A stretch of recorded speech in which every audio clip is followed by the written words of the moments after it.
여호와께서 다윗과 함께 계심을 사울이 보고 알았고 사울의 딸 미갈도 그를 사랑하므로 사울이 다윗을 더욱더욱 두려워하여 평생에 다윗의 대적이 되니라. 아멘. 인생을 살아가면서 우리는 다양한 사람들과 다양한 관계를 맺고 살아갑니다. 이런 인간관계 안에서 때로는 온기를 경험하죠. 온기란 사람들의 따뜻한 마음, 진심 어린 시선, 누군가가 나를 귀하게 여겨주는 마음을 말합니다. 그러나 항상 온기만 경험하는 것은 아닙니다. 누군가로부터 차갑고 굳어버린 마음과 태도로 인해 마음이 차가워지는 경우도 있습니다. 사람과의 관계에서 온기가 사라지게 되면 그 관계는 어색해지기도 하고 심각한 경우에는 마음이 고통스러워질 수도 있습니다. 다윗을 바라보는 사울의 마음이 그러했습니다. 다윗이 전쟁터에서 골리앗을 물리쳤을 때만 해도 사울은 다윗의 용기와 신앙을 높이 평가했고 자신이 악한 영에 시달릴 때 다윗의 수금 연주를 통해 평안을 찾기도 했습니다. 그런데 시간이 지날수록 사울은 다윗이 불편해졌습니다. 다윗에게 문제가 있었던 것이 아니라 다윗을 바라보는 사울의 시선이 변했기 때문입니다. 왕의 자리에 있는 자신보다 다윗이 사람들에게 더 인정받는 것 같다는 생각에 다윗을 질투하게 되었고 그에 대한 애정도 식었습니다.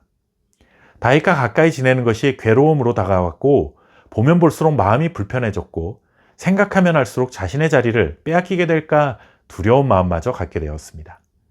고민하던 사울은 한 가지 방법을 간구합니다. 자신의 맏딸인 메락과 다윗을 결혼시키려 합니다. 겉으로 보기에는 전쟁에서 혁혁한 공로를 세운 다윗을 왕의 사위로 삼고자 하는 호의로 보이지만 사실 사울의 교묘한 계략이었습니다.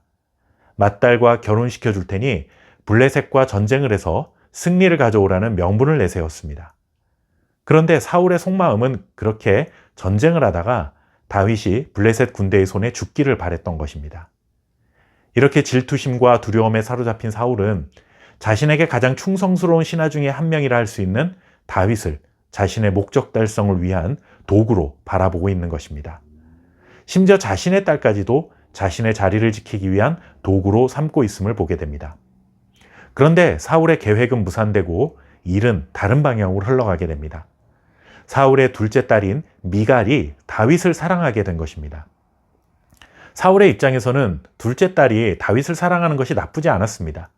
어차피 맏딸이나 둘째 딸이나 상관없기 때문에 기회를 봐서 다윗을 처리하기만 하면 되었던 것이죠. 사울은 또다시 사람을 자기의 도구로 여겼습니다.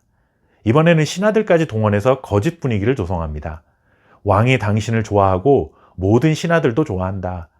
당신은 왕의 사이가 되기에 부족함이 없다라는 식의 분위기를 조성해서 자신은 부족한 사람이라 왕의 사위가 될 자격이 없다고 피하는 다윗의 마음을 돌려놓으려 했습니다.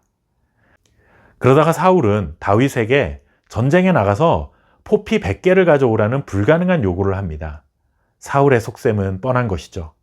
블레셋과 싸우다가 다윗이 죽겠지 하는 마음이었습니다. 아무것도 모르는 다윗은 진짜 전쟁에 나갑니다. 그런데 놀라운 일이 벌어집니다. 사울은 전쟁에서 포피 100개를 가져오라는 사실상 불가능한 명령을 내렸는데 다윗이 200명을 죽이고 전쟁에서 돌아옵니다.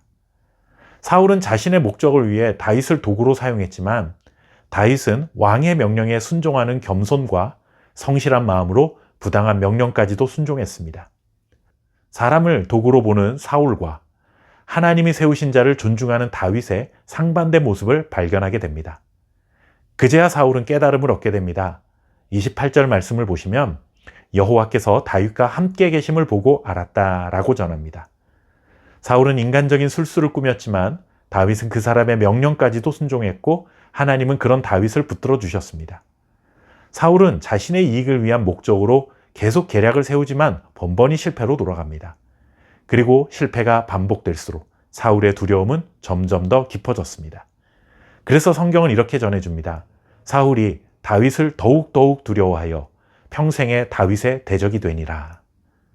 사울은 잘못된 계략을 세웠다가 실패하고 그로 인해 더 큰 두려움에 빠지고 그것을 해결하기 위해 또다시 계략을 세우는 악순환의 반복이었습니다.